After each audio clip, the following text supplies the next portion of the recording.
जय गुरु जी, शुक्राना गुरु जी। आज हम दिव्य आभा का चैप्टर 82 पढ़ने जा रहे हैं, जीवन के कर्ता।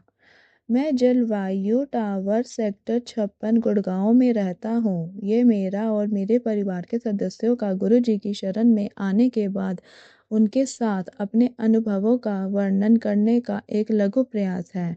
इस अंतराल में मात्र गुरु जी के हाँ कहने पर भर से हमने अपना जीवन परिवर्तित होते हुए देखा है। मैं अब यह समझ गया हूँ कि गुरु जी स्वयं शिव हैं और उनकी क्षमता सर्वोपरि है। वह दया और प्रेम से भरपूर हैं और अपनी शरण में आए हुए प्रत्येक व्यक्ति को आशीर्वाद देते हैं। वह ही हमारे अस्तित्व का कारण है और अपने गुरु जी, प्रभु और इस ब्रह्मांड के स्वामी की छत्र छाया में ही हम जीवन का आनंद ले रहे हैं। प्रस्तावना। मेरी बेटी शुभा 2 वर्ष की आयु से दमा और विसर्प की रोगी थी।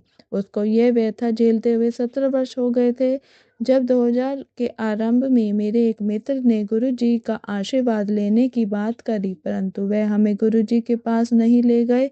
उस समय हम कालका जी में रहते थे। अगस्त 2000 में एक दिन जब हम सुल्तानपुर में एम्पायर स्टेट से गुजर रहे थे, मुझे अपने मित्र की बात याद आई और मैंने अपनी पत्नी को यह बात बताई। उसी समय मैंने निश्चय किया कि गुड़गांव आने के बाद मैं गुरुजी के दर्शन के लिए अवश्य आऊँगा।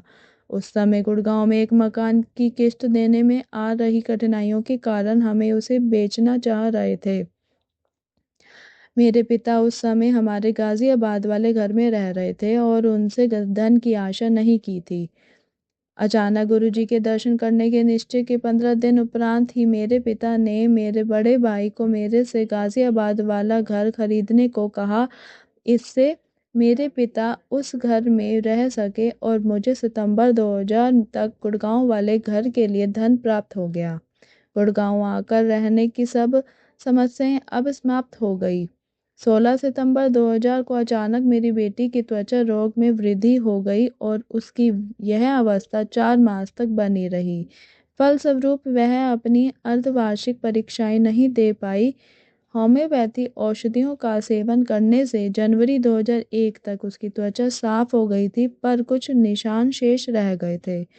26 जनवरी 2001 को हम अपने गुड़गांव वाले निवास में रहने के लिए आ गए। पता नहीं क्यों मुझे लग रहा था कि हमारे गुड़गांव आने और मेरी बेटी के स्वास्थ्य में सुधार का कारण गुरुजी ही हैं। अतः मैंने एम्पायर स्टेट में गुरुजी के दर्शन करने का मन बना लिया। बिना किसी कारण विशेष के इस कार्य के लिए मैंने 17 फरवरी 2001 की तिथि निश्चित करी। संयोग से वह शिवरात्रि का दिन था। एम्पायर स्टेट पहुंचने पर कुछ लोगों से दिशा निर्देश लेकर मैं भाटी खान क्षेत्र में स्थित बड़े मंदिर पहुंच गया। मुझे गुरुजी के दर्शन हुए। किसी कारणवश मुझे लगा कि मैं जीवन भर इन्हीं गुरुजी को ढूंढता रहा था। यद्यपि शुभा पढ़ाई में निपुण थी, रोग के कारण उसे उसी कक्षा में रोक लिया गया था। मेरी बेटी को लज्जित न होना पड़े, इस कारण मैंने उसका विद्यालय बदलने का निश्चय किया। मैंने गुरुजी से उसकी सहायता करने के लिए भी प्रार्थना करी। वह विज्ञान की छात्रा थी, पर उसे गुड़गांव के ही एक विद्यालय में कक्षा 11 में वाणिज्य विषयों के साथ प्रवेश मिला। अकस्मात उसकी प्रधानाध्यापिका ने कहा कि यदि वह प्रवेश परीक्षा में 80% से अधिक अंक लाए तो वह उसके कक्षा 12 में प्रवेश दे देगी। उसे ग्रीष्मकाल के अवकाश में पढ़ कर उसके अंत में यह परीक्षा देनी थी। हमने गुरुजी से प्रार्थना करी और शुभा ने तैयारी करी। गुरुजी की दया से जब परिणाम आए तो उसे कक्षा 12 में प्रवेश मिल गया। प्रधानाध्यापिका पर ऐसा करने का कोई बंधन नहीं था। हम उन्हें जानते तक नहीं थे और इसके लिए कोई मांग नहीं रखी। यह गुरुजी के बताने की प्राणी थी कि वह सदा हमारे साथ है और यदि उनको समस्या से अवगत ना भी कराया जाए तो भी उनकी कृपा सदा सबके ऊपर बनी हुई है। नवंबर 2001 में गुरुजी पंजाब चले गए। मैं हर सप्ताह लगातार एम्पायर स्टेट जाता रहा। मार्च 2002 में मुझे स्वप्न में गुरुजी दिखाई दिए और उन्होंने मुझे 14 अप्रैल 2002 को आने को कहा। मैंने यह बात अपनी पत्नी को बताई और फिर एम्पायर स्टेट नहीं गया। 14 अप्रैल को एम्पायर स्टेट जाने पर गुरुजी के दर्शन हुए। पता लगा कि गुरुजी 13 अप्रैल की शाम को ही पंजाब से वापस आए थे और आने के बाद यह पहली संगत है। संगत में उपस्थित अन्य अनुयायियों ने मुझे बताया कि गुरुजी के स्वप्न वास्तविक घटनाएं होती हैं। गुरुजी में मेरा विश्वास सुदृढ़ हो गया और अब हम स्वप्न में उनके पुनः आने की प्रतीक्षा करने लगे। मुझे अगस्त 2003 से नई नौकरी ढूंढने में असफलता ही मिलती रही थी। साक्षात्कार के पश्चात किसी न किसी कारणवश सफलता मेरे से दूर हो जाती थी। मेरी कंपनी भी मुझे पदोन्नति नहीं देना चाहती थी। अंततः सितंबर 2005 में साहस बटोरकर मैंने गुरुजी को आने वाले साक्षात्कार के बारे में बताया और उनके अनुग्रह के लिए विनती करी। गुरुजी ने कहा, तू पैसे दाकी करेगा तो मेरे कोल आ जा।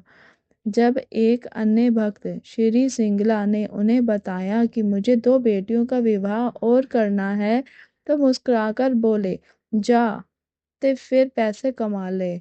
इसके 1 सप्ताह उपरांत ही मुझे एक अंतर्राष्ट्रीय कंपनी से बुलावा आ गया और उन्होंने मुझे नौकरी दे दी। स्पष्ट है कि गुरुजी को बताए बिना ही उनको नई नौकरी और मेरी अर्थव्यवस्था का ज्ञान था।